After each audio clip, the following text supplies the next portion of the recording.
क्या हुआ सिया, तुम रो क्यों रही हो? एकांश ने हल्की मुस्कान के साथ पूछा। सिया फिर से उसके सीने से लग गई। अब तो हम सालों के लिए दूर होने वाले हैं, उसने घबराहट में कहा। एकांश चौंक गया। एक दिन में तुम्हारी ये हालत है और एक साल में मेरा क्या होगा? मतलब? सिया, पहले रोना बंद करो और बताओ ये सब क्या बोल रही हो। उसने प्यार से उसे गले लगाया और पीठ सहलाते हुए कहा। मैं सिर्फ 1 महीने के लिए सेमिनार जा रहा हूँ, 1 साल के लिए नहीं बुद्धू। सिया ने रोते हुए नाराजगी से उसकी ओर देखा। तो आपकी 1 साल की कोर्स का क्या होगा? आपकी सर्जरी, कोचिंग, आप मेरी वजह से सब खराब कर देंगे। यह सुनते ही एकांश का चेहरा गंभीर हो गया। माथे पर चिंता की लकीरें खिंच गईं। सिया उससे अलग हुई और गुस्से में बोली। आपने इतनी सारी बातें मुझसे छुपाई। क्या मैं इतनी गई गुजरी हूँ? क्या आपने अपने दिल की बातें भी मुझसे छुपा कर रखी? सिया की आंखों में दर्द था और पहली बार एकांश की नजरें झुक गईं। ऐसी बात नहीं है सिया, बस मैं तुम्हें परेशान नहीं करना चाहता था। एकांश ने उसकी आंखों में देखकर कहा। मैं नाराजगी के साथ उससे दूर हो गई, लेकिन फिर भी आपने मुझे तकलीफ दी है, मेरे दिल को ठेस पहुंची है। सिया प्लीज समझने की कोशिश करो। उसने उसे समझाने की कोशिश की। सिया उससे और दूर हो गई। अब मुझे आपकी कोई बात नहीं सुननी। अगर आप सच में मुझे अपने दिल और जिंदगी का हिस्सा मानते हैं और मुझसे प्यार करते हैं तो मुझसे एक वादा करो। एकांश ने उसकी आंखों में गहराई से देखते पूछा। कौन सा वादा? वह उसके नजदीक आई और उसकी कलाई पकड़कर बोली। यही वादा कि जिस तरह आपके लिए मैं ट्रेनिंग ले रही हूँ, उसी तरह आप भी अपनी कोचिंग और सर्जरी ट्रेनिंग पूरी करेंगे। यह सुनते ही एकांश ने अपना हाथ छुड़ा लिया और पीछे हट गया। सीरियस होकर बोला, मैं ऐसा नहीं कर सकता। सिया गुस्से में बोली, क्यों नहीं कर सकते? एकांश ने उसके कंधे पकड़ लिए। सिया, समझने की कोशिश करो। अगर मैं यहाँ तुम्हें अकेला छोड़कर ट्रेनिंग लेने चला गया तो तुम्हें प्रोटेक्ट कौन करेगा? सिया जिद में बोली, मैं कुछ नहीं जानती। वैसे भी नमन अब कुछ भी करने की हालत में नहीं है। कार्ल भी भाग गया है और यहाँ की सिक्योरिटी भी अब बहुत टाइट है, तो आपके यहाँ रहने की कोई ज़रूरत नहीं है। एकांश हैरानी से उसका चेहरा देखने लगा। वह आगे आई और उसकी आंखों में देखकर बोली, यह मेरी पहली और आखिरी जिद है, आपको इसे पूरा करना होगा। अपनी कोचिंग और ट्रेनिंग के लिए आपको जहाँ जाना पड़े आप जाओगे। एकांश बीच में बोला। सिया प्लीज समझने की कोशिश करो। मैं नहीं जा सकता। वह गुस्से में चिल्लाई। आपको जाना पड़ेगा, मेरे लिए, हमारे फ्यूचर के लिए। फिलहाल आंखों से उसकी आंखों में देखते हुए बोली, आपको मेरी कसम है, अगर आपने मेरी बात नहीं मानी तो मेरा मरा हुआ मुंह देखोगे। मेरे मरने के बाद मेरी लाश को भी मत छूना। उसके मुंह से यह सुनते ही एकांश के पैरों तले जमीन खिसक गई। वह गुस्से में चिल्लाया, सिया क्या बकवास कर रही हो? वह भी गुस्से में बोली, मैंने कह दिया सो कह दिया। अब आप सोच लो, जिंदगी भर मेरे साथ रहना चाहते हो तो जाओ ट्रेनिंग पर, वरना मेरे मरने के बाद मेरी लाश से 10 कदम दूर रहना। अपने कलेजे पर पत्थर रखकर उसने ये कहा। एकांश उसे समझाने को आगे बढ़ा तो वह मुंह फेर कर नीचे भाग गई।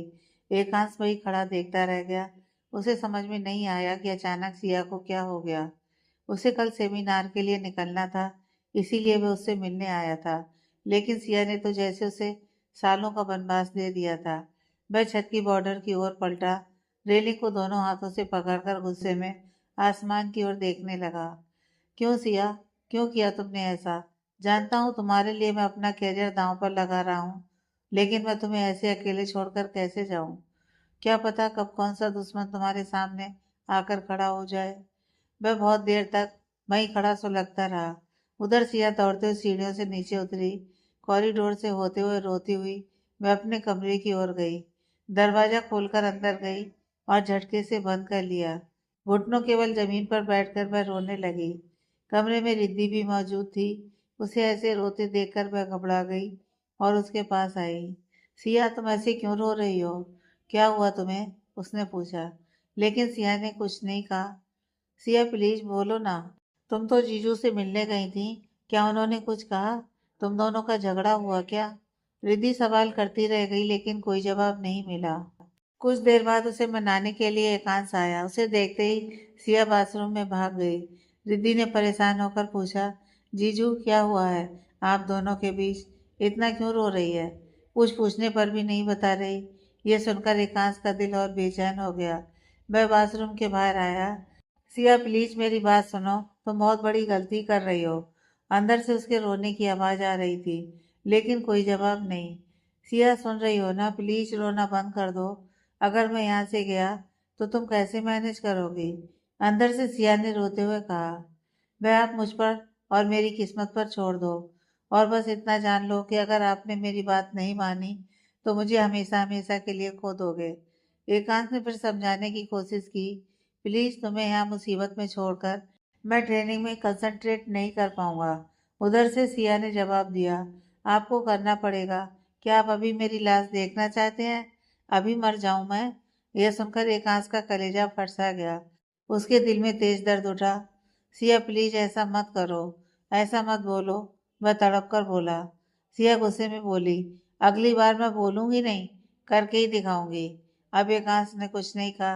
कुछ देर उदासी से दरवाजे को देखता रहा, फिर पलटकर वहां से चला गया।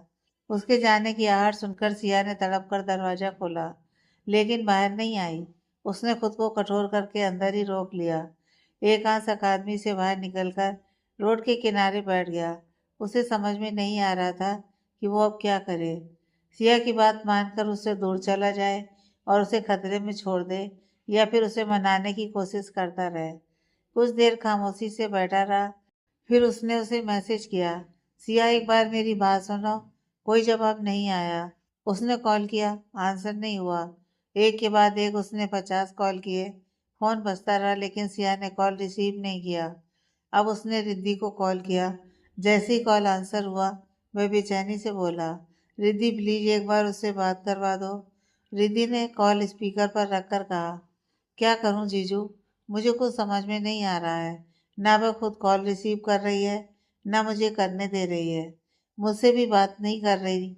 फिर रिद्धि का फोन सिया की तरफ करते हुए बोली, सिया, प्लीज उन्हें परेशान करना छोड़ दो, बात कर लो। सिया ने ठंडी नजरों से उसे देखा, फिर फोन की ओर देखकर बोली, अगर वह चाहते हैं कि मेरी सांसें चलती रहें तो जल्दी से फैसला लेकर ट्रेनिंग के लिए रवाना हो जाएं। जब तक वह राजी नहीं होंगे, मैं खुद को सताती रहूंगी। एकांश ने उसका कठोर जवाब सुना। उसने कसकर आंखें बंद कर ली। दांत पीसने की आवाज रिद्धि और सिया दोनों सुन पा रही थी। रिद्धि हैरानी से सिया को देखती रह गई। उसने कभी नहीं सोचा था कि सिया का यह रूप भी होगा। इस वक्त सिया पत्थर दिल लग रही थी, लेकिन यह तो उसका दिल ही जानता था कि एकांश को खुद से दूर रखने का फैसला उसने अपने दिल पर अंगारे रख कर लिया था। कई घंटे तक एकांश सड़कों पर भटकता रहा, सिया को फोन करता रहा, लेकिन वह तो जैसे पत्थर की मूर्ति बन गई थी। रूम में रिद्धि भी उससे बात करने की, उसे समझाने की कोशिश कर रही थी, मगर ना उसने उसकी कोई बात सुनी, ना कोई जवाब दिया। थक हार कर एकांश फ्लैट में पहुंचा। पूरा रूम सन्नाटे से भरा हुआ था। सिया की बेरुखी उसे बहुत तकलीफ दे रही थी। उसे लग रहा था कि जैसे कोई उसके दिल में आहिस्ते आहिस्ते खंजर उतार रहा हो। बिना कपड़े बदले वह सोफे पर बैठ गया। उसी तरह पड़ा रहा, बेजान सा। इधर सिया भी अपने कमरे की खिड़की के पास कुर्सी पर बैठी आंसू बहा रही थी। होठ बहुत कुछ कहना चाहते थे, मगर उसने उन्हें सिर रखा था। सिया, प्लीज कुछ खा लो यार, मुझे तो बता सकती हो ना, क्यों कर रही हो यह सब? रिद्धि खाना लेकर उसके पास आई, मगर सिया ने उसकी तरफ नहीं देखा, ना कुछ कहा। इसी बीच रिद्धि के पास अर्जुन का कॉल आया। वह अपने बेड के पास गई और यहाँ जो कुछ भी हुआ वह सब अर्जुन को बता दिया। सुनकर वह भी परेशान हो गया। यार, ऐसे कैसे? इतना सब कुछ हो गया, तुमने जिया से बात की? अर्जुन ने परेशान होकर पूछा। रिद्धि ने अफसोस भरी नजर से सिया की ओर देखा। बहुत कोशिश की, लेकिन वह कुछ भी सुनने को तैयार नहीं है। अर्जुन टेंशन में अपनी खिड़की के सामने टहलने लगा। यार, ऐसे कैसे चलेगा? आखिर एक ही रात में दोनों के बीच ऐसा क्या हो गया? तुम सिया से बात करो, कुछ तो बात है, वरना सिया इतनी कठोर नहीं हो सकती। रिद्धि ने ठंडी सांस ली। ठीक है, मैं कोशिश कर रही हूँ। Okay, good night. अर्जुन ने भी ठंडी आवाज में कहा, गुड नाइट। अपना और उसका ख्याल रखना। मैं सुबह आता हूँ। कॉल डिस्कनेक्ट करके रिद्धि फिर से सिया के पास आई। सिया, कब तक ऐसे बैठी रहोगी? बेड पर चलकर सो जाओ। सिया स्टैचू की तरह बैठी रही। उसने कोई जवाब नहीं दिया, जैसे उसे कुछ सुनाई ही ना दिया हो। हार मानकर रिद्धि अपने बेड पर लेट गई और सिया की ओर देखती रही। कब उसकी आंख लग गई उसे पता ही नहीं चला। सुबह दरवाजे पर दस्तक होने से उसकी आंख खुली। वह उठकर बैठी और सिया की तरफ देखा। वह अब भी उसी तरह कुर्सी पर बैठी हुई थी। आंखों में सिर्फ थकावट थी, नींद का नामो निशान नहीं। दरवाजे पर अब भी दस्तक हो रही थी। वह उठकर गई और दरवाजा खोला। सामने अर्जुन के साथ एकांश खड़ा था, दाएं हाथ में ट्रैवल बैग लेकर। वह कहीं जाने के लिए पूरी तरह तैयार नजर आ रहा था। ग्रे कलर का पैंट, वाइट शर्ट और ग्रे जैकेट। वह बहुत स्मार्ट लग रहा था, लेकिन चेहरे पर उदासी थी और आंखों में वही थकान। वह अंदर आया। रिद्धि की नजर अर्जुन पर गई। वह भी कूल लग रहा था। एकांत सिया के सामने आया। साइड में बैग रखकर उसने सिया की कलाई पकड़नी चाही। उसे अपनी तरफ झुकते हुए पाकर सिया ने उसे गौर से देखा। वह हमेशा की तरह परफेक्ट लग रहा था। फिर उसने कसकर आंखें बंद की और अपना चेहरा दूसरी तरफ कर लिया। उसका यह नजर फेरना एकांश को जोरदार चांटे जैसा लगा। उसके दोनों हाथों की मुट्ठियां कस गईं। वह उठकर खड़ी हुई और उसकी ओर पीट करके खिड़की के बाहर देखने लगी। एकांश ने खुद को मजबूत किया। सिया, मैं जा रहा हूँ। सिया की सांस अटक गई। दिल जोर जोर से धड़कने लगा, लेकिन उसने कोई रिएक्शन नहीं दिया। पत्थर बनी खड़ी रही। उसे कुछ भी प्रतिक्रिया ना देते देख एकांश को बहुत दुख हुआ। उसने फिर कहा, कल मैं जा रहा हूँ। सेमिनार के बाद मैं अमेरिका चला जाऊंगा। वह अब भी नहीं मुड़ी। उसकी बेरुखी से एकांश की आंखों में नमी उतर आई। उधर सिया की आंखों से आंसू टपक रहे थे, जिन्हें वह रोकने की पूरी कोशिश कर रही थी, लेकिन ये उसके बस में नहीं था। एकांश ने गहरी सांस ली। सिया, एक बार मेरी तरफ देखो। मैंने तुम्हारी बात मान ली। मैं जा रहा हूँ। उसने उसकी ओर झांकने की कोशिश की तो सिया ने अपना चेहरा दूसरी ओर घुमा लिया। सिया, क्या आखिरी बार मुझे गले नहीं लगाओगी? मैं पूरे 1 साल के लिए जा रहा हूँ। ट्रेनिंग खत्म होने से पहले लौट नहीं पाऊंगा। एक बार मेरी तरफ देखो। वह अभी सांसें रोके खड़ी थी। अब एकांत से बर्दाश्त नहीं हुआ। गुस्से में उसके सामने आया। उसे अपनी ओर घुमाकर उसकी आंखों में देखने लगा। सिया में इतनी ताकत नहीं थी कि वह उसकी आंखों में देख सके। उसने कसकर आंखें बंद कर लीं। उसकी आंखों से बहते आंसुओं को देखकर एकांश को अपने सारे सवालों के जवाब मिल गए। वह तड़प उठा और उसे कसकर गले लगा लिया। अब तक जिन आंसुओं को वह रोके हुए था, वे सिया के कंधे पर टपकने लगे। सिया की सांस और भारी हो गई। दोनों हाथों की मुट्ठियां कस गईं। दिल बेतहासा धड़क रहा था। एकांश ने उसे अपने दोनों बाजुओं में जकड़ लिया, लेकिन फिर उसने फिर भी कोई रिएक्शन नहीं दिया। गुस्से में वह बोला, सिया, तुम इतनी पत्थर दिल कब से हो गई हो? मेरे जाने की खबर से टूट रही हो, अंदर से बिखर चुकी हो, फिर भी खुद को समेटे इतनी कठोर कैसे हो सकती हो? जवाब में उसने सिया की टूटती हुई सांसें अपने गले पर महसूस की। वह आगे बोला, ठीक है, अगर तुम मुझसे दूर रहकर चैन से रह सकती हो तो मैं जा रहा हूँ। जब तुम मेरे लिए खुद को मजबूत कर सकती हो तो मैं भी कोशिश करूँगा बिखर कर भी तुम्हारे लिए निखरने की। बाय। अब 1 साल बाद मुलाकात होगी, उसने बहुत मुश्किल से कहा और उसके माथे को चूम लिया। सिया ने अपने होंठ दांतों तले दबा लिए। वह पूरी कोशिश कर रही थी खुद को कठोर रखने की, लेकिन एकांश के इतने करीब रहकर उसका सब्र जवाब देने लगा। एकांश ने भी खुद को कमजोर होता महसूस किया तो झट से उससे अलग हो गया। अब उसने सिया से मुंह फेर लिया। सिया भी दूसरी ओर मुड़ गई। ये सब देखकर रिद्धि और अर्जुन का भी दिल भर गया, लेकिन दोनों कुछ बोल नहीं पाए। एकांश उन दोनों के पास आया। उनके कंधे पर हाथ रखते हुए बोला, मेरी सिया, और अपना ख्याल रखना। मैं उसे तुम दोनों के भरोसे छोड़कर जा रहा हूँ। उसे कभी उदास मत होने देना। ये कहते हुए उसने खुद को बहुत मुश्किल से मजबूत रखा। दोनों उसके गले लग गए, लेकिन कुछ कह नहीं पाए। वह उनसे अलग हुआ, अपना बैग उठाया और तेजी से बाहर चला गया। उसके जाने की आहट से सिया का कलेजा फट सा गया। वह तड़प कर उसकी ओर मुड़ी। एकांश! वह जोर से चिल्लाई और उसकी ओर दौड़ी। रूम से बाहर जाते जाते वह दहलीज पर ही रुक गया। सिया पीछे से आई और उसकी पीठ से लिपट गई। रोते हुए बोली, अपना ख्याल रखना। एकांश को लगा था कि वह उसे रोकेगी। वह कुछ कहने के लिए मुड़ा तो सिया फिर से मुंह फेर कर खड़ी हो गई। उसने भी आगे कुछ नहीं कहा, पलटकर वहां से जाने लगा। उसके कुछ दूर चले जाने पर सिया उसकी ओर मुड़ी। वह सीढ़ियों से नीचे उतरता हुआ दिखाई दिया। बहते हुए आंसुओं के साथ मैं उसे देखती रही। उसे रोक लेने के लिए उसकी आत्मा चीखती चिल्लाती रह गई, लेकिन ना उसके होंठ हिले, ना उसने एक शब्द कहा। एकांश बिल्डिंग से बाहर निकला और गेट के पास गया, जहाँ गोपाल अभी भी उसके इंतजार में खड़ा था। उसने एकांश से उसका बैग लिया, ऑटो के ऊपर रखा और ड्राइविंग सीट पर बैठ गया। एकांश ने एक आखिरी बार पीछे पलट कर देखा। वह उसके बालकनी में नजर आई। उसने गहरी सांस ली और दर्द भरी मुस्कान के साथ इशारे में उसे बाय कहा। उसने दो उंगलियां अपने होठों से लगा ली, जैसे फ्लाइंग किस देने वाला हो। उधर सिया ने यह देखा तो मुस्कुरा दी। एकांश ने उसे तिरछी नजरों से देखा, फिर उंगलियां होठों से हटाकर अपने दिल पर रखी और ऑटो के अंदर बैठ गया। उसके फ्लाइंग किस न देने पर सिया तड़प उठी। वह जोर से चिल्लाई, वह मेरा था। नीचे दाएं बाएं आसपास जितने भी लोग थे, सब सिया को देखने लगे, लेकिन उसकी नज़र सिर्फ एकांश पर थी, जिसने अब तक एक बार भी उसकी तरफ नहीं देखा। बस उसके इशारे पर गोपाल ने ऑटो आगे बढ़ा दिया। सिया सिसकती हुई वहीं खड़ी रह गई। उसे लग रहा था कि जैसे एकांश ने उसकी बेरुखी का बदला ले लिया हो। वह रोते हुए वहीं घुटनों के सहारे गिर पड़ी। I am sorry Ekansh, I am really sorry, very very sorry, मुझे यह करना पड़ा। और वह फूट फूट कर रोने लगी। उसके रोने की आवाज़ सुनकर अर्जुन और रिद्धि बाहर आए और उसे संभालने लगे, लेकिन यह उनके लिए नामुमकिन सा था। वे दोनों से अंदर ले गए। वह छोटी बच्ची की तरह छटपटाते हुए चिल्ला चिल्ला कर रो रही थी। एकांश के चले जाने के बाद उसका नाम पुकार रही थी।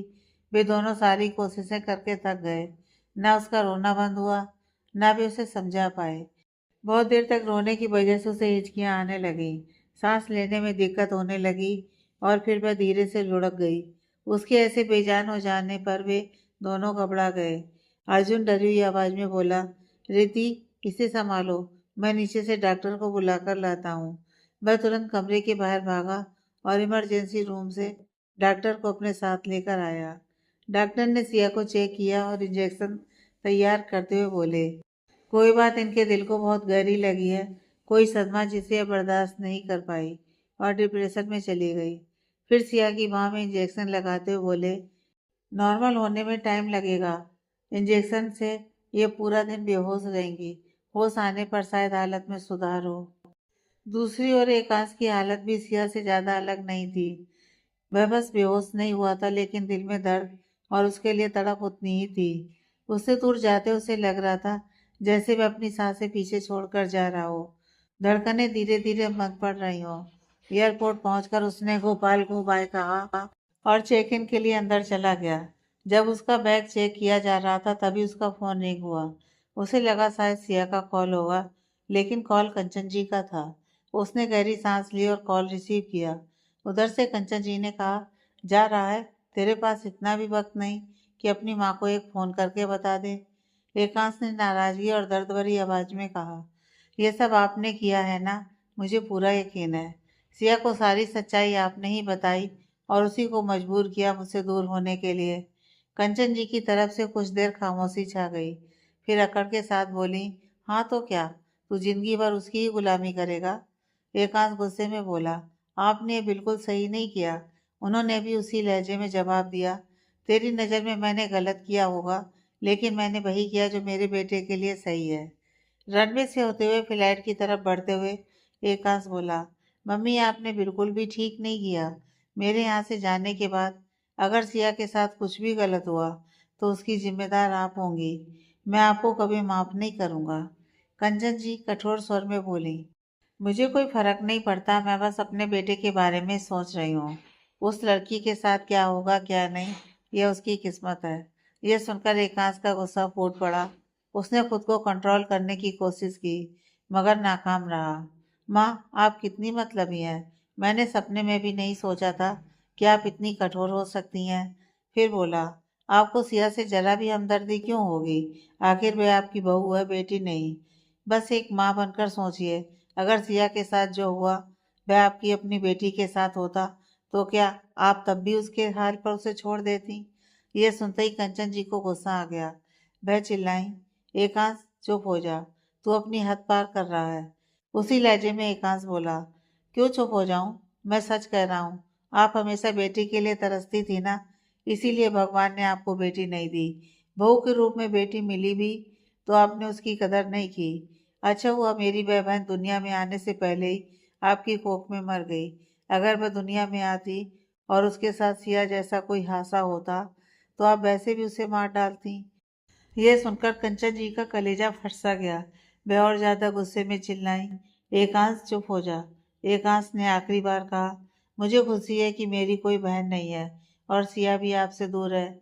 मेरी दुआ है भगवान से वह आपको किसी भी जन्म में बेटी ना दे, क्योंकि आप बहुत बेरहम पत्थर दिल औरत है। इसके साथ ही उसने कॉल डिस्कनेक्ट कर दिया।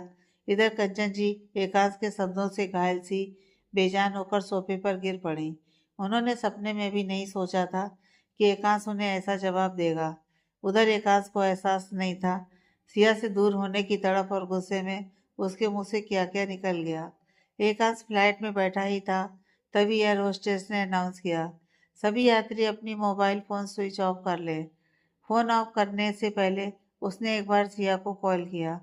कॉल रिसीव न होने पर उसके चेहरे पर फिर से उदासी फैल गई। उसने रिद्धि को कॉल किया। उधर से जैसे ही आवाज आई, हेलो जीजू प्लीज। इसके आगे मैं कुछ कह पाती उससे पहले ही एकांश के सामने एयर होस्टेस आ गई और प्यार से बोली, सर अपना फ़ोन स्विच ऑफ कर दीजिए। उसने रिक्वेस्ट की, प्लीज एक मिनट। एयर होस्टेस लाचारी के साथ बोली, आई एम सॉरी सर, मजबूरन एकांश को फ़ोन स्विच ऑफ करना पड़ा। उधर रिद्धि अभी भी बोल ही रही थी, जीजू आप सुन रहे हैं ना, सिया बेहोश हो गई है, प्लीज आप वापस आ सकते हैं क्या। फिर उसने ध्यान दिया कि कॉल डिस्कनेक्ट हो चुका है। अर्जुन ने उसके कंधे पर हाथ रखा। वह पीछे मुड़ी। अर्जुन, ये सब क्या हो रहा है? कल तक तो सब ठीक था ना। अर्जुन उसके कंधे पर हाथ रखकर बोला, डोंट वरी, फिर से सब कुछ सही हो जाएगा। वह उदासी से बोली, लेकिन कब और कैसे? देख रहे हो सिया कैसे बेहोश पड़ी है। उसने बेड की ओर इशारा किया जहाँ सिया बेजान सी बेहोश पड़ी हुई थी। रिद्धि टेंशन में बोली, अगर जीजू सच में चले गए तो हम लोग कैसे मैनेज करेंगे? सिया को संभालना हमारे लिए आसान नहीं होगा। अर्जुन ने गहरी सांस ली, लेकिन हमें यह करना होगा। रिद्धि, हमें सिया को संभालना होगा। जीजू से मेरी बात हुई है, वह 1 महीने सेमिनार अटेंड करेंगे, फिर उसके बाद अपनी कोचिंग कंप्लीट करने अमेरिका जाएंगे। ट्रेनिंग में उन्हें 1 साल लग सकता है। रिद्धि हैरान होकर बोली, क्या 1 साल? और 1 साल में सिया का क्या होगा? अर्जुन उसकी आंखों में देखकर बोला, वह भी संभल जाएगी, क्योंकि उसी ने जीजू को कसम दी है वहां जाने की। यह जानकर रिद्धि और भी मायूस हो गई। वह जाकर सोफे पर बैठी और सिया को उदास नजरों से देखकर बोली, जीजू को गए कुछ ही घंटे हुए हैं और यह बेहोश पड़ी है, पूरा 1 साल कैसे गुजरेगा? अर्जुन उसके सामने आकर बैठा। 1-2 हफ्ते मुश्किल रहेंगे, लेकिन धीरे धीरे वह समझ जाएगी। और हमारी ट्रेनिंग भी तो पूरे 1 साल की है। हम रहेंगे न सिया के साथ, उसे संभालेंगे। जीजू ने उसकी जिम्मेदारी हमें दी है। हम पूरी कोशिश करेंगे उसे खुश रखने की। उसके समझाने पर रिद्धि उसके पास आई और उसके कंधे पर सिर रखकर बोली, ओके, तुम साथ हो तो मैं भी पूरी कोशिश करूंगी। बर्मा निवास। कंचन जी अपने कमरे के बेड पर बेहोश लेटी हुई थी। दाईं तरफ बैठे डॉक्टर उनकी बाह में इंजेक्शन लगा रहे थे और दामोदर जी उनके पैरों की तरफ खड़े थे, फिक्र भरी नजरों से उन्हें देख रहे थे। उन्होंने डॉक्टर से पूछा, क्या हुआ है डॉक्टर साहब? यह अचानक कैसे कैसे? उस वक्त तड़पने लगी थी, कह रही थी कि सीने में बहुत दर्द हो रहा है, सांसें अटक रही हैं और एकदम से इनका बदन ठंडा होने लगा। इंजेक्शन लगाने के बाद डॉक्टर ने उनकी तरफ देखा। दामोदर जी, कंचन जी को हार्ट अटैक आया था। यह सुनकर उन्हें जोर का झटका लगा। Heart attack? ऐसे कैसे? डॉक्टर बोले, हो सकता है इन्हें कोई ऐसी खबर मिली हो जो ये बर्दाश्त ना कर पाई हो, कुछ ऐसा जिसे सुनकर अचानक इनका ब्लड प्रेशर लिमिट से ज़्यादा बढ़ गया।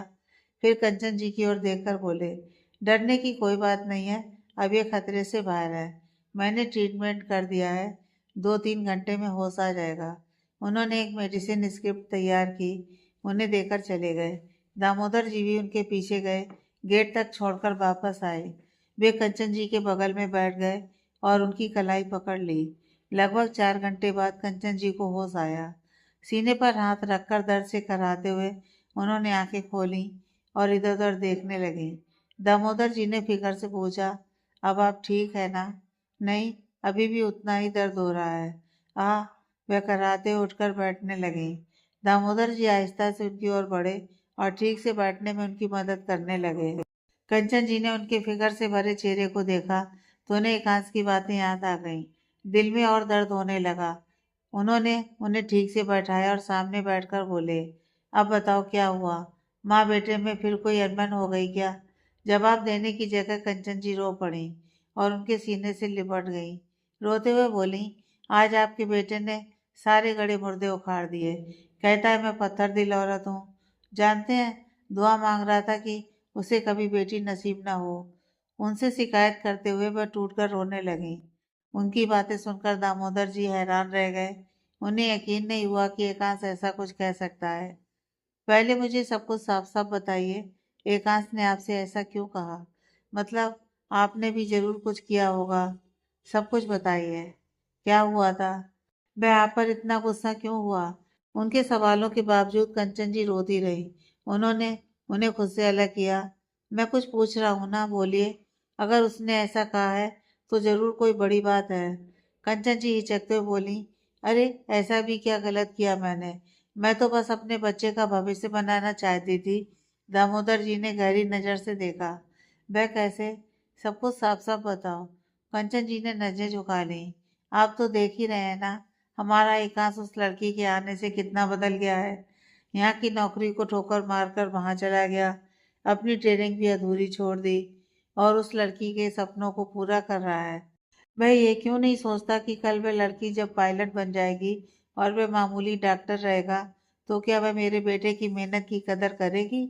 उसे घमंड आ जाएगा, मेरे बेटे को अपने इशारों पर नचाएगी। इसलिए मैंने उन दोनों को। कंचन जी का आगे बोलना मुश्किल हो गया। उनकी बातें सुनते हुए दामोदर जी के चेहरे के भाव बदल चुके थे। हाँ, आपने उन दोनों को क्या किया? उन्होंने ठंडी नजर से पूछा। कंचन जी ने दूसरी ओर मुंह कर लिया। मैंने दोनों को अलग कर दिया। मैंने सिया को चार बातें सुनाकर समझाया कि वह मेरे बेटे को अपने मतलब के लिए इस्तेमाल ना करे, उसे आगे बढ़ने दे, अपने सपनों को पूरा करने का मौका दे और उसे अपने से अलग करके अमेरिका भेज दे। इतना कहकर कंचन जी चुप हो गई। दामोदर जी ने ठंडी नजर से देखा और सिया ने वही किया जो तुम चाहती थी। फिर एकांश ने क्या कहा? कंचन जी ने मुंह फुलाकर कहा, और क्या कहेगा? वह नहीं जाना चाहता था। वह उसकी हिफाजत के लिए उसके आसपास रहना चाहता था, लेकिन मेरे कारण जाना पड़ा तो मुझे ही उसने अपना दुश्मन बना लिया। फिर जिद में बोली, आप ही बताइए, मैंने ऐसा क्या गलत कर दिया? माँ हूँ उसकी, उसके भले के लिए कोई भी फैसला ले सकती हूँ। आप बताइए, इसमें मेरी गलती कहाँ है? दामोदर जी ने ठंडी सांस छोड़ी। गलती तो तुमने की है कंचन, क्या आपको भी ऐसा लगता है? उन्होंने गुस्से में पूछा। क्या गलती की मैंने? दामोदर जी ने गंभीर स्वर में कहा, तुमने गलती ये की है कि तुम सिर्फ अपने बच्चे के बारे में सोच रही हो, उस लड़की के बारे में नहीं। तुम ये क्यों नहीं सोचती कि वह कोई गैर नहीं है, वह तुम्हारी बहू है, तुम्हारे बेटे की पत्नी। फिर उन्होंने सीधे उनकी आंखों में देखते हुए कहा, अगर तुम्हारा बेटा अपनी पत्नी की हिफाजत करना चाहता है तो इसमें गलत क्या है? कंचन जी तुनक कर बोली, अच्छा, और आपके बेटे ने जो कहा वह सही था? वह कह रहा था कि अच्छा हुआ मेरी बेटी कोख में ही मर गई, अगर वह जिंदा होती तो उसके साथ कुछ होता तो मैं उसे मार डालती। क्या यह सही था? अब दामोदर जी ने एकांश की हर एक बात उन्हें साफ साफ बता दी। यह सुनते ही कंचन जी की आंखों से आंसू छलक पड़े। रोते हुए उन्होंने कहा, आपका बेटा क्यों नहीं समझता कि मेरे अंदर भी ममता है? हाँ, मैं थोड़ी कठोर हो गई हूँ। एक बेटी को खोकर मैंने सिर्फ अपने बेटे से सारी उम्मीदें लगा ली हैं। मैं उसकी खुशियाँ चाहती हूँ, उसकी उन्नति देखना चाहती हूँ, लेकिन वह मुझे समझने की कोशिश ही नहीं करता, हमेशा मुझे ही गलत समझता है। दामोदर जी खामोशी से उनकी बातें सुनते रहे। कंचन जी की आंखों में आंसू भर आए। वे बोली, और मैं अपनी बहू के साथ वही कर रही हूँ जो होना चाहिए। मेरी सास ने भी मुझे कभी सर पर बिठाकर नहीं रखा था। उनकी नज़र में मैं नौकर से ज़्यादा कुछ नहीं थी। फिर नजरें झुकाकर अफसोस भरे स्वर में बोली, और शायद आपको भी याद होगा, हमारी बच्ची की मौत आपकी माँ की वजह से हुई थी। अपनी बेटियों से न जाने क्यों सख्त नफरत थी और उनके उसी आचरण के कारण मैं भी वैसी बनती चली गई। ये कहते कहते कंचन जी की आंखों के सामने उनका बीता हुआ कल घूमने लगा। कंचन जी की सास बबीता वर्मा एक बेहद कठोर और सख्त दिल औरत थी। जब से कंचन उनके घर में बहू बनकर आई थी, बबीता जी ने कभी उन्हें प्यार भरी नज़र से नहीं देखा, ना ही कभी स्नेह से बात की। वे उन्हें बस एक नौकरानी समझती थी। उनका मानना था कि बहू को ज़्यादा प्यार दुलार देकर सिर पर नहीं बैठाना चाहिए। कंचन जी की ननद अपने ससुराल में थी। दामोदर जी के ऑफिस चले जाने के बाद कंचन जी घर में अपनी सास के साथ अकेली रह जाती थी और दिन भर बबीता जी का व्यवहार उनके लिए बिल्कुल भी ठीक नहीं होता था। कुछ समय बाद जब ये पता चला कि कंचन जी माँ बनने वाली हैं, तो बबीता जी पोते के सपने देखने लगी। सुबह शाम वे उन्हें समझाती रहती, हमें सिर्फ पोता चाहिए, लड़कियों से मुझे नफरत है। लड़कियां माँ बाप और पूरे खानदान पर बोझ होती हैं। उनकी एक गलती पूरे खानदान की इज्जत मिट्टी में मिला देती है। कंचन जी के भी कुछ सपने थे। उन्हें बच्चों को पढ़ाना बहुत पसंद था, इसलिए वे स्कूल में टीचिंग करना चाहती थी। जब उन्होंने ये बात दामोदर जी को बताई तो वे बहुत खुश हुए और उन्होंने पूरा साथ दिया। लेकिन जब यह बात बबीता जी को पता चली तो वे बुरी तरह से नाराज हो गईं। दामोदर जी अपनी पत्नी के लिए अपनी माँ से लड़ने तक को तैयार थे, लेकिन जब उनकी बात नहीं चली तो बबीता जी कंचन जी को अपने कमरे में ले गईं। ना जाने उन्होंने वहाँ क्या कहा और क्या किया। उस दिन के बाद कंचन जी ने हमेशा के लिए अपने सपनों से मुंह मोड़ लिया। दामोदर जी ने उन्हें बहुत समझाने की कोशिश की, लेकिन सास के डर के आगे कंचन जी हिम्मत नहीं जुटा पाई। आखिरकार दामोदर जी को भी खामोश होना पड़ा। दामोदर जी के ऑफिस जाते ही बबीता जी कंचन को अलग अलग मंदिरों और साधुओं के पास लेकर जाने लगी। खूब प्रसाद दक्षिणा चढ़ाई जाती ताकि ये पता लगाया जा सके कि कोख में पल रहा बच्चा लड़की है या लड़का। हॉस्पिटल जाने की भी कोशिश हुई, लेकिन जब पता चला कि यह गैर कानूनी है तो उन्होंने दूसरा रास्ता अपनाया। कई ढोंगी साधुओं ने पोता होने का सपना दिखाकर उनसे खूब पैसे ऐंठे। एक दिन मंदिर से लौटते समय उनकी मुलाकात एक अनुभवी साधु से हुई। उसने कंचन के हाथ की रेखाएं देखकर कहा, तुम्हारी पहली संतान लड़की होगी। बस इतना सुनना था कि बबीता जी के चेहरे का रंग उड़ गया। घर पहुंचने तक उन्होंने कंचन को खूब डांटा फटकारा। फिर घर आकर उन्होंने अपने हाथों से खाना बनाया और कंचन के सामने परोस दिया। कंचन को बहुत हैरानी हुई। वे खाना खाने से मना कर रही थी, लेकिन बबीता जी ने जबरदस्ती उन्हें खिला दिया। न जाने उस दिन खाने में क्या मिलाया गया था। रात होते होते कंचन को असहनीय दर्द होने लगा। 7वें महीने में ही डिलीवरी की नौबत आ गई। उन्हें अस्पताल ले जाया गया, लेकिन हालात इतने बिगड़ चुके थे कि डॉक्टर भी कुछ नहीं कर सके। उसी रात डिलीवरी हुई और एक मरी हुई बेटी ने जन्म लिया। इस खबर से दामोदर जी टूट गए। कंचन जी की हालत महीनों तक गंभीर रही। उन्हें अस्पताल में भर्ती रहना पड़ा। बबीता जी ऊपर से दुख जताती रहीं, लेकिन अंदर ही अंदर उन्हें सुकून था। वे अपने मकसद में कामयाब हो चुकी थी। सालों बाद घर का माहौल थोड़ा बदला। दामोदर और कंचन बेटी को खोने के दर्द से धीरे धीरे बाहर आए। कुछ समय बाद कंचन की गोद फिर भरी। उन्हें सब पता था कि पहली बार क्या हुआ था, लेकिन सास के डर से वे दामोदर जी को कुछ नहीं बता सकी। इस बार साधु ने कहा लड़का होगा। अब जाकर कंचन को थोड़ी चैन की जिंदगी मिली।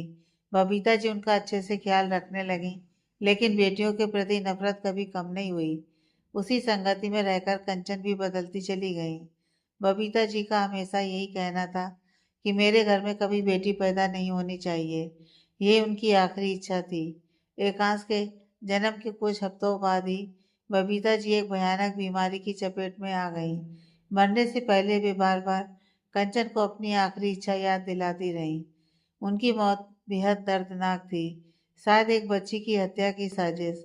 आज वही सब याद करके कंचन जी का दिल फिर भर आया। आज पहली बार कंचन जी ने अपने डर से बाहर निकलकर दामोदर जी को अपने मन की असली सच्चाई बताई। पहले तो उन्हें इन बातों पर यकीन नहीं हुआ, फिर उनका गुस्सा बढ़ गया। इतना सब कुछ हो रहा था उस वक्त तुम्हारे साथ, और तुमने एक बार भी मुझे नहीं बताया। उन्होंने लाल आंखों से कंचन जी को देखा।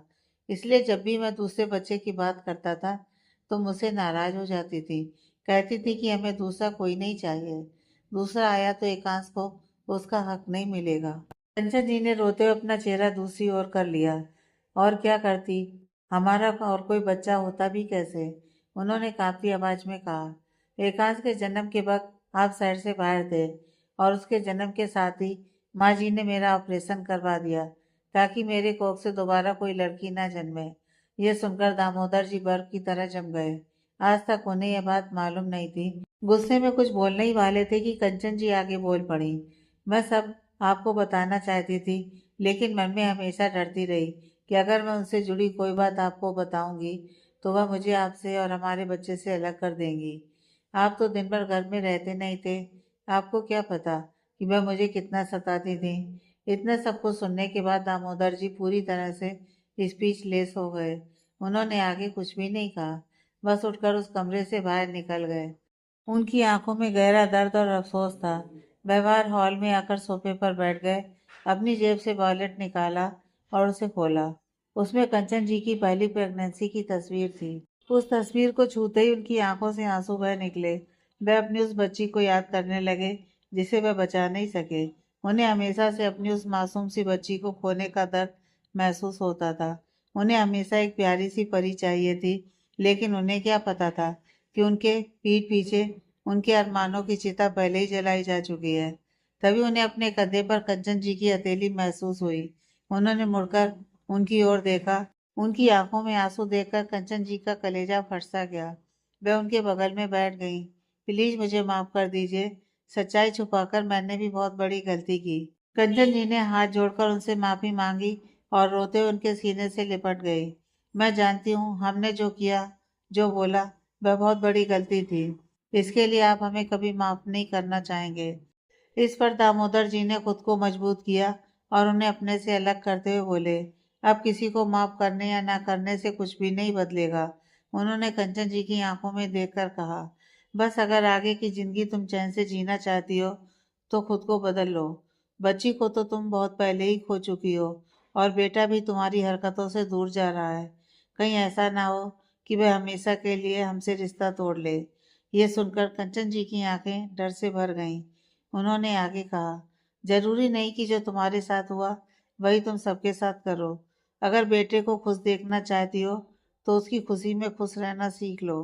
अगर उसे सिया से कोई दिक्कत नहीं है, वह उसे दिल से अपना रहा है, तो तुम भी अपना लो, वरना तुम्हारी एक गलती हमारे छोटे से परिवार को बिखेर देगी। उन्होंने उनके कंधे को थपथपाया। अभी भी समय है, समझ जाओ, कहीं ऐसा ना हो कि बहुत देर हो जाए। फिर वह वहां से उठकर चले गए। कंचन जी वहीं बैठी सब देखती रह गई। शाम हो चुकी थी। सिया अभी तक होश में नहीं आई थी। रिद्धि उसके पास ही बैठी थी कि तभी उसके पास एकांश का कॉल आया।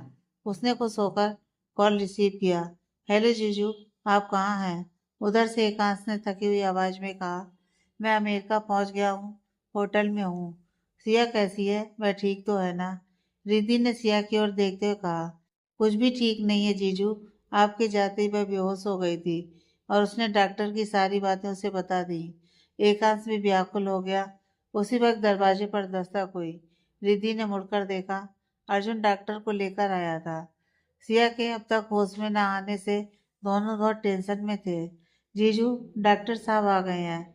सिया अभी तक होश में नहीं आई। उन्होंने बताया था कि वह डिप्रेशन में चली गई है। एकांश ने कहा, ठीक है, डॉक्टर को फोन दो। रिद्धि डॉक्टर के पास गई और फोन उन्हें दिया। डॉक्टर ने फोन हाथ में लेते हुए कहा, हेलो डॉक्टर एकांश। तब मिसेज वर्मा की हालत ठीक नहीं थी, अभी चेक करके बताता हूँ। फिर डॉक्टर सिया के पास गए और उसे चेक करते हुए उसकी सारी कंडीशन एकांश को बताने लगे। एकांश भी उन्हें बताने लगा कि सिया को कौन कौन सी दवाइयाँ दी जानी है और किस दवा से उसे एलर्जी है। और उसकी सारी बातें सुनकर डॉक्टर चौंक गए। ओह सॉरी, मुझे आइडिया नहीं था कि इन्हें नींद की दवा से एलर्जी है। उसी का रिएक्शन है कि वह अभी तक होश में नहीं आई। एकांश ने कहा, इट्स ओके। फिर उसने एक इंजेक्शन के बारे में बताया जिसे डॉक्टर ने सिया को लगाया। लगभग 20 मिनट बाद सिया को होश आया। आंखें खोलते ही उसके होंठों पर बस एक ही नाम था, एकांश। एकांश ने अभी कॉल डिस्कनेक्ट नहीं किया था। उसने कहा, मुझे सिया से कुछ बात करनी है। डॉक्टर बोले, ओके, अब उनकी हालत ठीक है, मैं चलता हूँ। वह कमरे से बाहर निकल गए। रिद्धि और अर्जुन ने एक दूसरे को देखा और बोले, हम भी बाहर कॉफी पीकर आते हैं। दोनों बाहर चले गए। अब फोन सिया के हाथ में था और सामने वीडियो कॉल पर एकांश उसे घूर रहा था। सिया छोटा सा मुंह बनाकर इधर उधर देख रही थी। बहुत मासूमियत के साथ एकांश ने गहरी आवाज में कहा, क्या है ये सब? मुझे अपने से दूर करते वक्त तो बहुत चट्टान बनी हुई थी, और जैसे ही मैं गया टूटकर बिखर गई। यह सुनते ही सिया की आंखों से आंसू बहने लगे। एकांश ने गहरी सांस ली। अब प्लीज रोना बंद करो। तुम्हारी आंखों में आंसू देखने के लिए मैं तुमसे इतना दूर नहीं आया। सिया ने धीरे से उसकी ओर पलकें उठाई। आप ठीक तो है ना? वहां पहुंच गए? एकांश हल्की मुस्कान के साथ बोला। हाँ, पहुंच गया हूँ। अब तो खुश हो? सिया ने भोली शक्ल बनाकर कहा। आपको भी मुझ पर गुस्सा करना है, और आपने मुझसे झूठ कहा। उसका क्या? एकांश ने उसके मायूस थके हुए चेहरे को देखा और गहरी सांस लेकर कहा। छोड़ो ये सब, अपनी हालत ठीक करो और पहले कुछ खाओ। सिया ने उसकी ओर पलकें उठाई। आपने कुछ खाया? एकांश उसे घूरते हुए बोला। हाँ, तुमने तो 56 भोग खिलाकर भेजा था मैडम। एक कप चाय पिलाने का टाइम नहीं था। सिया की नजरें शर्म से झुक गईं। सॉरी, प्लीज अब कुछ खा लीजिए। वह मुस्कुराया। चलो साथ में खाते हैं। सिया मुस्कुरा दी। उसके होठों पर मुस्कान देखकर एकांश के दिल को भी सुकून मिला, लेकिन उससे दूर होने की बेचैनी और उसकी हिफाजत की टेंशन अभी खत्म नहीं हुई थी। फाइनली एक दूसरे से बातें करते हुए दोनों ने ब्रेकफास्ट, लंच और डिनर तीनों एक साथ किया। रात ज्यादा होने पर अर्जुन अपने हॉस्टल लौट गया। रिद्धि अपने बेड पर लेटी सिया की ओर करवट लेकर उसे देखती रही। सिया भी अपने बिस्तर पर लेटी हुई थी और आराम से एकांत से उसके पूरे सफर के बारे में पूछ रही थी। उससे बातें करते करते कब उसकी आंख लग गई, उसे पता ही नहीं चला। बस यहीं से उनके जीवन का एक नया मोड़ शुरू हुआ। अगली सुबह सिया की आंख खुली। सबसे पहले एकांश की याद आई। उसने अपने दिल को मजबूत किया, उठी और फ्रेश होकर ट्रेनिंग के लिए तैयार हुई। उसने रिद्धि को भी उठाया। फिर दोनों तैयार होकर ट्रेनिंग ग्राउंड में पहुंचे। गुड मॉर्निंग सिया, अब कैसी हो? उसे देखते ही अर्जुन तुरंत उन दोनों के पास आया। उसने दोनों का हालचाल लिया। दूसरी ओर एकांश भी उठकर तैयार हुआ। सिया की यादें उसके साथ थीं। वह भी रेडी होकर अपने ग्रुप मेंबर्स के पास पहुंचा, क्योंकि सेमिनार सबको साथ अटेंड करना था। दोनों तरफ तैयारी तगड़ी थी। दोनों का टाइम टेबल बदल चुका था। एकांत सेमिनार में बिजी हो गया और सिया यहाँ ट्रेनिंग में। अब दिन दोनों के हाथों से रेत की तरह फिसलने लगे थे। बस रातें मुश्किल से गुजर रही थीं। लंबी छुट्टी के बाद फिर से ट्रेनिंग ज्वाइन करना इस बार सिया के लिए थोड़ा कठिन था, लेकिन अर्जुन और रिद्धि का साथ उसके लिए ठंडी छांव की तरह था। अभी उसके कदम लड़खड़ाए ही थे कि दोनों ने उसका हाथ थाम लिया। जहाँ वह उदास पड़ती, वह दोनों उसे गुदगुदाकर हंसने पर मजबूर कर देते। स्टार्टिंग में ट्रेनिंग तो नॉर्मल थी, लेकिन अब सब बदल चुका था, क्योंकि अब उन्हें फाइनल की तैयारी करनी थी। सेफ्टी और बिहेवियरल ट्रेनिंग, एयरपोर्ट सुरक्षा protocol, emergency drills, fire safety इत्यादि, ऑडिटरी और विजुअल सिग्नल्स की जानकारी और रेडियो कम्युनिकेशन कैसे होती है, यह सब कुछ अब बहुत बारीकी से सिखाया जाने लगा। ट्रेनर बेहद स्ट्रिक्ट थे। जरा सी लापरवाही और तगड़ी पनिशमेंट। अब सिया के लिए हर सुबह एक नई चुनौती, एक नया सफर लेकर आने लगी। Ground school lecture, basic aircraft systems, engine, airframe, control surface आदि, एरोडायनामिक्स का परिचय, lift drag, thrust, gravity, navigation, मौसम विज्ञान, air regulations, air law, instruments की पहचान, स्पीड इंडिकेटर, अल्टीमीटर, ऑर्निथोक लाइन इत्यादि, रेडियो कम्युनिकेशन प्रोटोकॉल, पायलट और कंट्रोल टावर के बीच बातचीत। सिया पूरे कंसंट्रेशन के साथ अपनी ट्रेनिंग में जुटी रही। दूसरी ओर एकांश भी सेमिनार में बहुत सी नई चीजें सीख रहा था। ट्रीटमेंट में इस्तेमाल होने वाली नई नई आधुनिक मशीनों के बारे में जान रहा था, और भी कई रोमांचक बातें उसे पता चल रही थी। वह भी काफी एक्साइटेड था। हाँ, वक्त ने दोनों को अलग कर दिया था एक दूसरे से। बिछड़कर दोनों एक दूसरे को याद कर रहे थे। जिंदगी थोड़ी कठिन हो गई थी, लेकिन ये कठिनाइयां उनके जीवन को एक नई दिशा देने और दोनों के भविष्य को महत्वपूर्ण बनाने के लिए बेहद जरूरी थी। अस्पताल में पड़ा नमन अपनी गुनाहों की सजा भुगत रहा था। उसके दिन के 24 घंटे बिस्तर पर ही कट रहे थे। वही बेरंग दीवारें, दवाइयों की अजीब सी महक और मेडिसिन का असर खत्म होते ही असहनीय दर्द। अब उसकी जिंदगी जीने लायक नहीं रही थी, सिर्फ काटने लायक। चौधरी साहब एड़ी चोटी का जोर लगा रहे थे, लेकिन ना तो पहले कुछ उनके बस में था और ना अब। पुलिस वालों के सिर पर तांडव करते रहे, मगर वे बेचारे भी क्या करते। सुबह शाम जूते घिसने के बाद भी उन्हें कोई सबूत नहीं मिल रहा था। और जो जीता जागता सबूत था वह था नमन, जो खुद एकांश के डर से बेजुबान हो चुका था। मंत्री साहब ने कई बार उसे डरा धमका कर पूछा, लेकिन वह गूंगा बना रहा। एसीपी रुस्तम का भी वही हाल था। भले ही उनकी जुबान नहीं चल रही थी, वे लिखकर सब कुछ बता सकते थे, लेकिन एकांश के पागलपन को अपनी आंखों के सामने देखकर, अपने गले पर चाकू चलते हुए हर नस को महसूस करने के बाद भी ये गलती कैसे करते। हाँ, लेकिन सबके बीच एक शख्स था जो सुधरने के मूड में नहीं था, कार्ल। जब उसे खबर मिली कि एकांत सेमिनार के लिए इंडिया से बाहर गया है, उसकी शैतानियत एक बार फिर जाग गई। वह अनिरुद्ध के पास पहुंचा, जो अपनी टूटी हुई हड्डियों की मरम्मत करवा रहा था। काफी हद तक ठीक हो चुका था। डॉक्टर ने उसे ट्रेनिंग पर लौटने की परमिशन भी दे दी थी, लेकिन वह डर रहा था कि कहीं फिर से सीआई का सामना हुआ और कोई गलती हो गई तो एक बार फिर मौत के मुंह में पहुंच जाएगा। कार्ल उसके पास पहुंचा। आखिरी मौका है तुम्हारे पास, मेरा काम करोगे या नहीं? उसने उसके गले पर चाकू लगा दिया।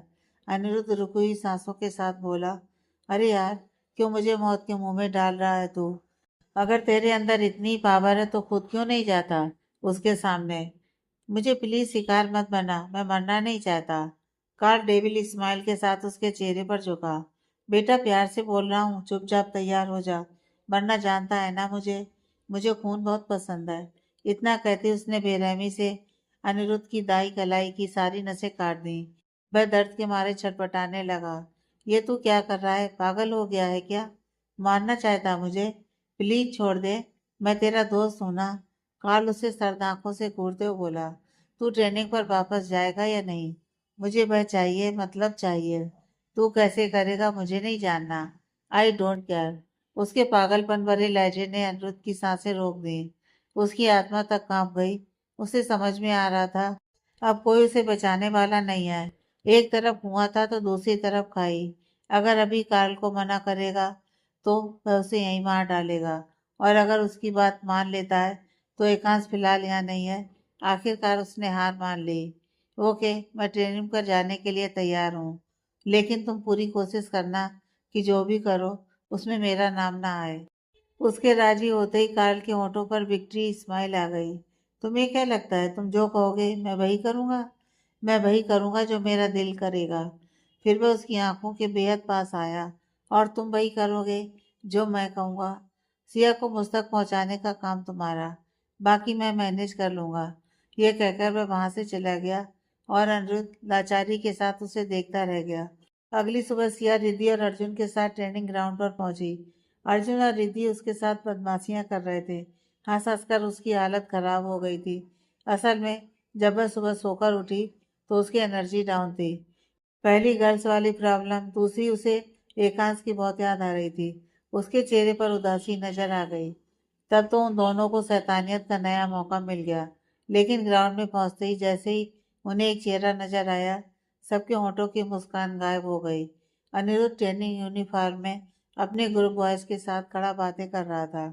उसे वहां देखते ही अर्जुन की आंखें लाल हो गईं। ये नॉनसेंस यहाँ क्या कर रहा है? रिद्धि भी गुस्से में होठ चबाकर बोली, लगता है जीजू की मरम्मत भूल गया। अब हम दोनों को ही इसकी क्लास लेनी होगी। अर्जुन ने तिरछी नजरों से अनिरुद्ध को देखा और अपने हाथ का कड़ा टाइट करते हुए कहा, डोंट वरी, इसे तो मैं अकेला देख लूंगा। सिया भी गौर से उसे ही देख रही थी। अनिरुद्ध तिरछी नजरों से उसे देखते हुए खुद को बिजी दिखाने की कोशिश कर रहा था। सिया पर नजर पड़ते ही उसे वह दर्दनाक रात याद आ गई, जब वह एकांश के चंगुल में फंसा था और पहली बार उसने मौत का दीदार बहुत नजदीक से किया था। सब याद आते ही उसके पसीने छूट गए, दिल की धड़कनें तेज हो गईं। उसके अचानक ऐसे लौटने पर सिया को भी थोड़ी घबराहट हुई। उसे उसकी आंखों में कुछ अजीब सा नजर आया। तभी सामने से ट्रेनर रणविजय सिंह आते दिखे। उन्होंने दोनों को कोनी मारकर कहा, चलो आगे। सिम्युलेटर इंट्रोडक्शन, कैमरा और पायलट स्क्रीन का परिचय, सिम्युलेटर में कैसे बैठना है, cockpit layout, checklist पढ़ना आदि। छोटे छोटे simulator session, taxiing, engine start stop, take off की प्री प्रोसीजर्स। अब सभी पूरे कंसंट्रेशन के साथ ट्रेनिंग में जुड़ गए। सबको बिजी देखकर अनिरुद्ध चालाकी करने लगा। वह ट्रेनिंग में फोकस करने का दिखावा करता, लेकिन काल के डर से अपना काम भी करता रहा। वह कभी कभी ट्रेनिंग के बीच से गायब हो जाता और अकादमी की सिक्योरिटी की पूरी जानकारी इकट्ठा करने लगता। कहाँ कमजोर कड़ी है ये देखने लगा। उसकी इस लापरवाही के कारण ट्रेनर उस पर गुस्सा हो गए। उसे 3 घंटे धूप में खड़ा कर दिया गया। फिर सबने आज के नोट्स तैयार किए और अपने अपने रूम में चले गए। रात को एकांश का कॉल आया। कैसी रही आज की ट्रेनिंग? उसने बहुत प्यार से पूछा, लेकिन उसके शब्दों की थकावट सिया को महसूस हो गई। क्या हुआ, आप टेंशन में लग रहे हैं? आज ज्यादा थक गए क्या? उसने प्यार से पूछा। उधर एकांश के होठों पर मुस्कान आ गई। तुम भी तो थकी हो, डिनर किया? सिया बोली, हाँ किया ना। आपने दो पहरेदार जो मेरे पीछे लगा रखे हैं, जो टाइम से पहले मुझे ब्रेकफास्ट लंच डिनर करवा देते हैं, आपकी याद आने पर जरा सा उदास होती हूँ तो अपने अजीब अजीब अतरंगी तरीकों से मुझे हंसा हंसा कर पागल बना देते हैं। वह शिकायतें कर रही थी, उधर एकांश ठाके मारकर हंस रहा था। वह नाराज होकर बोली, ये दोनों मुझे परेशान कर रहे हैं और आपको हंसी आ रही है? एकांश हंसी कंट्रोल करते हुए बोला, चलो कोई तो है मेरी जगह तुम्हें परेशान करने के लिए। फिर सख्त होकर बोला, और ध्यान रहे मेरे दोनों पहरेदार जो कहें वह मानना, अपना खूब ख्याल रखना। उसने उदासी से कहा, आप भी अपना ख्याल रखना। और क्या आपको छुट्टी मिलेगी? इस सवाल पर एकांश की मुस्कान गहरी हो गई। क्यों, मेरी याद आ रही है? सिया ने लंबी सांस ली। हाँ, बहुत ज्यादा। रातें करवटें बदलते बदलते गुजर जाती हैं।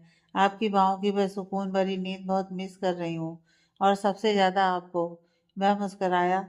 अच्छा, तो इतना कठोर होकर मुझे इतना दूर क्यों भेजा? मम्मी की बातों में आ गई थी ना? सिया करवट बदल कर बोली, हाँ, लेकिन उनकी बातों में सच्चाई थी। उन्होंने मुझे सच बताया। भले ही उनका व्यवहार मेरे लिए रूखा रहा, फिर भी वह माँ है, आपकी फिक्र करती हैं, आपका अच्छा चाहती हैं। लेकिन सिया, एकांश बीच में बोलने लगा, पहले मेरी बात सुनो। उसने उसे चुप करा दिया। भले उन्होंने हमें दूर किया, लेकिन इससे हम पूरे फोकस के साथ अपने सपनों को पूरा कर पा रहे हैं। अगर आप यहाँ रहते तो आप अपने काम पर फोकस नहीं कर पाते, मेरा भी ध्यान भटकता। और सबसे बड़ी बात, हम जो कर रहे हैं उसमें कामयाब होने पर फायदा भी तो हम दोनों का ही होगा।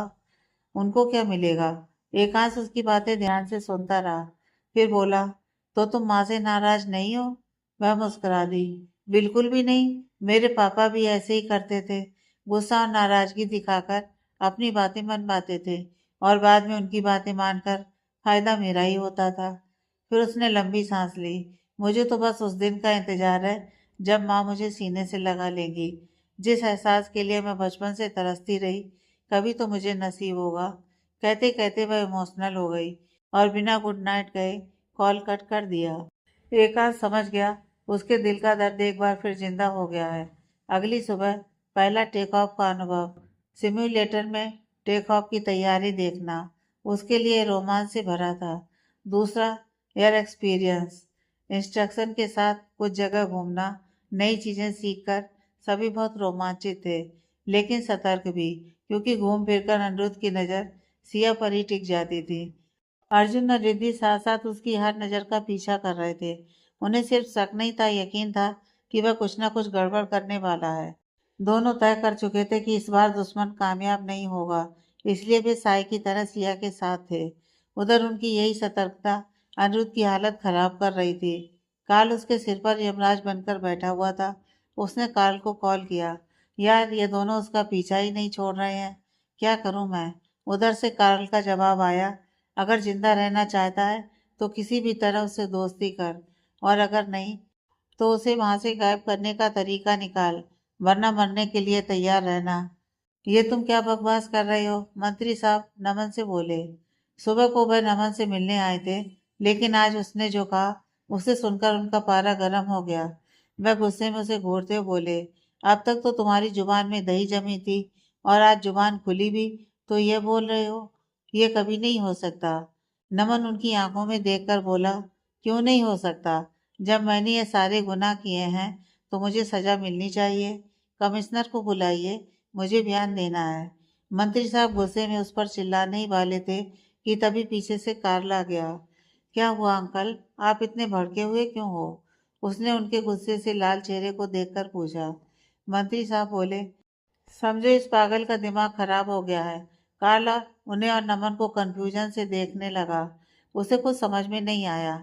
मंत्री साहब ने आगे कहा, जानते हो ये क्या चाहता है? ये कह रहा है कि अपने सारे गुनाह कबूल करेगा, साथ में मेरे भी। इस नमक हराम को समझाओ, सालों की मेहनत है मेरी। मंत्री बनकर नाम कमाना चुटकी बजाने जितना आसान नहीं है। अगर इसकी जुबान खुली तो मेरी रेपुटेशन का क्या होगा? मेरा पूरा करियर मिट्टी में मिल जाएगा। यह सब सुनकर अब कार्ल को भी गुस्सा आ गया। उसने नमन को घूर कर देखा। ये तू क्या बक रहा है? नमन, अगर तेरे अंदर इंसानियत जाग रही है तो उसे अपने अंदर ही मार डाल, क्योंकि अगर तूने जुबान खोली तो तेरे साथ हम सबके दामन पर दाग नजर आ जाएंगे। नमन दोनों को घूरते हुए बोला, हाँ तो तुम लोगों को ये सब क्राइम करने से पहले सोचना चाहिए था। मुझे अब समझ आ गया है और मैं ये बुराई का रास्ता छोड़ रहा हूँ। मैं खुद को कानून के हवाले करूंगा। अब तक जितने भी क्राइम किए हैं सब एक्सेप्ट करके सजा पाने के लिए तैयार हूँ। उसकी यह बातें उन दोनों को बिल्कुल भी अच्छी नहीं लगी। दोनों खून प्यासी नजरों से उसे घूरने लगे। फिर काल के दिमाग में कुछ आया। मैं कुछ बोलने ही वाला था कि तभी मंत्री साहब बोले, तू जुबान नहीं खोलेगा? काल ने उसकी कलाई पकड़ ली और कहा, अंकल रहने दीजिए ना, आप कमिश्नर को बुलाइए। नमन सही बोल रहा है, हमने गलती की है तो हमें सजा मिलनी चाहिए। मंत्री साहब अचंभित होकर बोले, ये तुम क्या बक रहे हो? होश में तो हो? कार्ल ने आंखों से उन्हें कुछ इशारा किया और कहा, मैं बिल्कुल होश में हूँ अंकल, बस ये जैसा चाहता है वैसा करिए। दूसरे दिन हर रोज की तरह सिया, रिद्धि और अर्जुन ट्रेनिंग ग्राउंड पहुंच गए। आज भी सभी ट्रेनिंग को लेकर बहुत एक्साइटेड थे। आज मौसम कुछ ज्यादा ठंडा लग रहा है ना? अर्जुन उन दोनों से बात कर रहा था। तभी उसकी तिरछी नजर अनिरुद्ध पर गई। वह किनारे खड़ा हाथ में पेपर पकड़े आंखें फाड़े हेडलाइन पढ़ रहा था।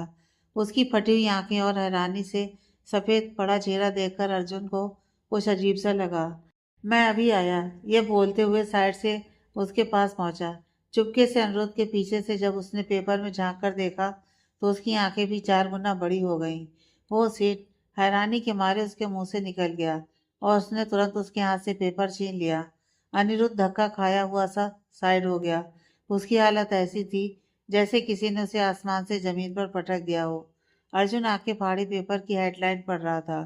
एक दुखद खबर, अपने मुजरिम के खिलाफ बयान दे रहे मंत्री साहब के बेटे नमन चौधरी की हुई मौत। डॉक्टर का कहना है कि नमन चौधरी को पहले किडनैप किया गया, फिर बुरी तरह टॉर्चर किया गया। दोषी के खिलाफ बयान देते हुए उन्होंने दम तोड़ दिया। ये पढ़ते ही अर्जुन के दोनों हाथ थरथर कांपने लगे। माथे पर पसीना छलक आया और सांस अटकने लगी। गहरी सांस लेकर उसने आगे पढ़ा। बयान में दोषी का नाम सामने आया है। दोषी एक डॉक्टर है, डॉक्टर एकांश वर्मा। इतना पढ़ते ही उसके पैरों तले जमीन खिसक गई। अखबार हाथ से छूटकर नीचे गिर गया। उसने डरी हुई नजरों से झुककर अखबार देखा। एकांश के नाम के नीचे उसकी तस्वीर भी छपी थी। क्या हुआ अर्जुन, तुम ठीक हो? सिया और रिद्धि भी वहां पहुंच गई। दोनों ने जब उसकी नजरों का पीछा किया तो नीचे पड़ा अखबार देखा। सिया की पहली नजर एकांश की तस्वीर पर गई। उसका दिल धक से रह गया। वह अपना दिल थामे नीचे झुकी और अखबार उठाकर पढ़ने लगी। मंत्री साहब और नमन का नाम पढ़ते ही उसके हाथ बुरी तरह कांपने लगे। पूरा अखबार पढ़ते पढ़ते उसकी आंखों के आगे अंधेरा छा गया। वह घबराकर पीछे हटी। उसके कदम लड़खड़ा रहे थे। ये बिल्कुल भी नहीं हो सकता। एकांश ने किसी का खून नहीं किया है। यह सब झूठ है। पेपर उसके हाथों से भी छूटकर गिर गया। रिद्धि ने उसे उठाकर आगे पढ़ा।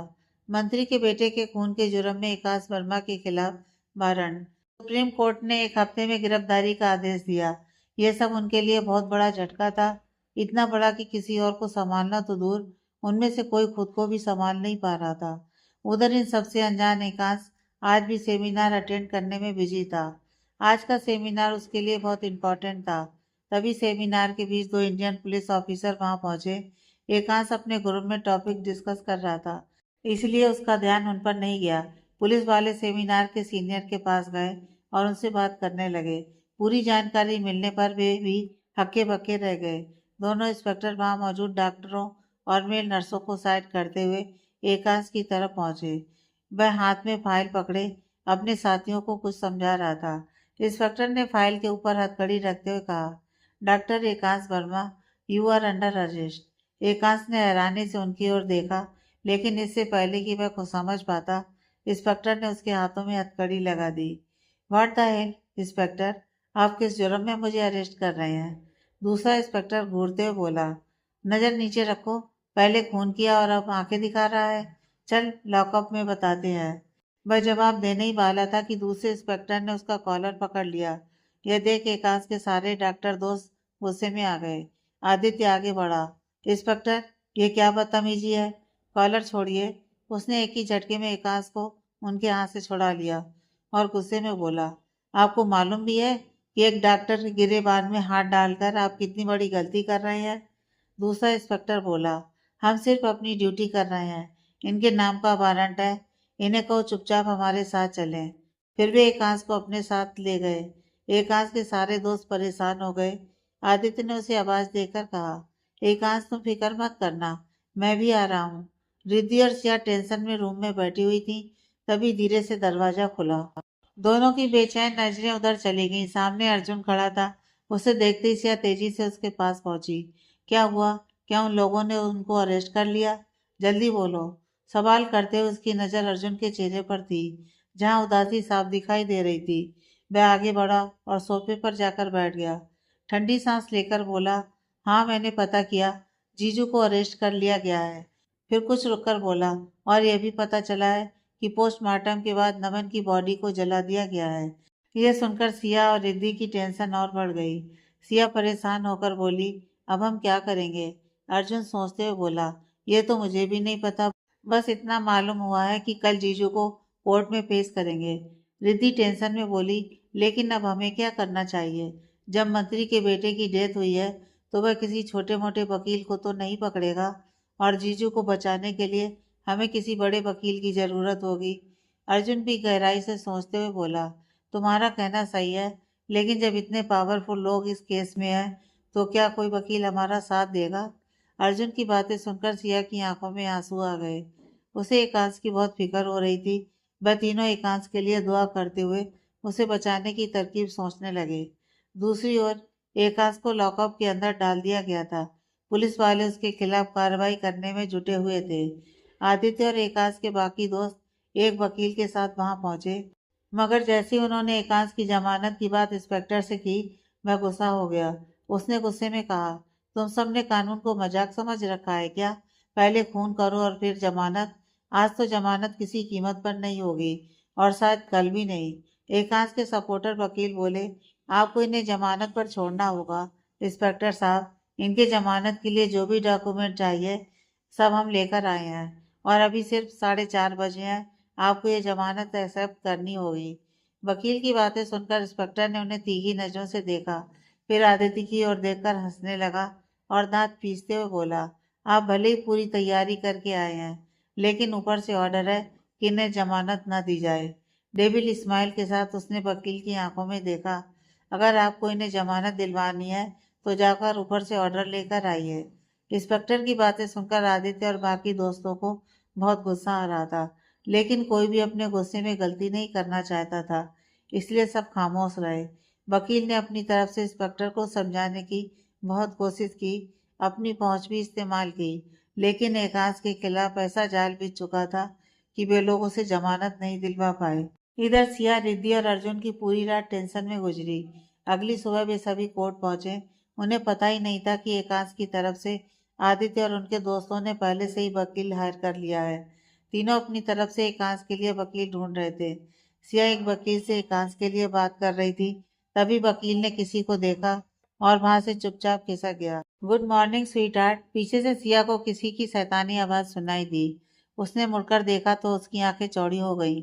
सामने काल खड़ा था और कुटिल स्माइल के साथ उसे सिर से पांव तक देख रहा था। उसे अपने सामने देखकर सिया को घबराहट होने लगी। उसने सिर घुमाकर दूसरी ओर देखा। दूर रिद्धि और अर्जुन किसी वकील से बातें कर रहे थे। अगले ही पल उसकी आंखों की रंगत बदल गई जब उसे एहसास हुआ कि किसी ने कसकर उसकी कलाई पकड़ ली है। उसने मुड़कर गुस्से में कार्ल की ओर देखा। उसे आजाद करवाना चाहती हो? वह शैतानियत से बोला। कोई फायदा नहीं है, वकीलों के सामने घुटने टेक दो, बस मेरी होने के लिए मान जाओ, छोड़ दूंगा उसे। गुस्से में सिया का खून उबलने लगा। तभी एक जोरदार चांटा कार्ल के गाल पर पड़ा। मैं दाई तरफ झुक गया। कौन है बे? मैं गुस्से में पलटा। उसे लगा सिया ने उसे चांटा मारा है, लेकिन सिया तो खुद हैरान खड़ी थी। अब जो चेहरा उसकी आंखों के सामने आया, उसे देखकर उसकी आंखें फैल गईं। इससे पहले कि वह कुछ कहता, उसके गाल पर दूसरा चांटा पड़ा और कंचन जी की गुस्से भरी गरज सुनाई दी। क्या कहा तूने मेरी बहू से? एक बार फिर बोल कर देखा। यह सुनकर सिया को जोर का झटका लगा। वह आंखें फाड़े कंचन जी और दामोदर जी को देखती रह गई। तुम्हारी इतनी हिम्मत? कार्ल गुस्से में उन पर हाथ उठाने को हुआ कि तभी कंचन जी के सामने आते हुए दामोदर जी ने उसकी कलाई पकड़ ली और जोर से उसे पीछे धकेल दिया। वह खुद को संभाल नहीं पाया और पीछे खड़ी कार से टकरा गया।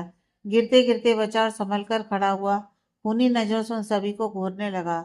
दामोदर जी उसे घूरते हुए बोले, अपनी नजरें और अकड़ कंट्रोल में रखो बरखुरदार, वरना किसी काम के नहीं रह जाओगे। तभी वहां पुलिस वैन आ गई जिसमें एकांश को लाया गया था। उसके पीछे मंत्री जी की कार थी। कार ने जाते जाते सिया की ओर एक नजर डाली, जैसे कह रहा हो तुझे बाद में देख लूंगा, और मंत्री साहब की गाड़ी की ओर बढ़ गया।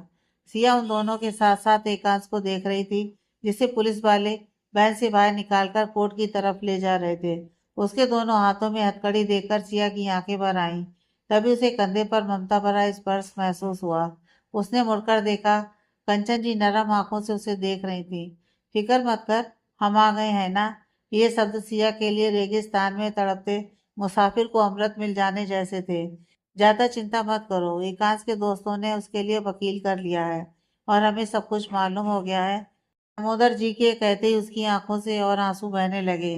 माँ पापा प्लीज उन्हें बचा लो प्लीज, वह आगे बढ़कर हाथ जोड़ते हुए बोली।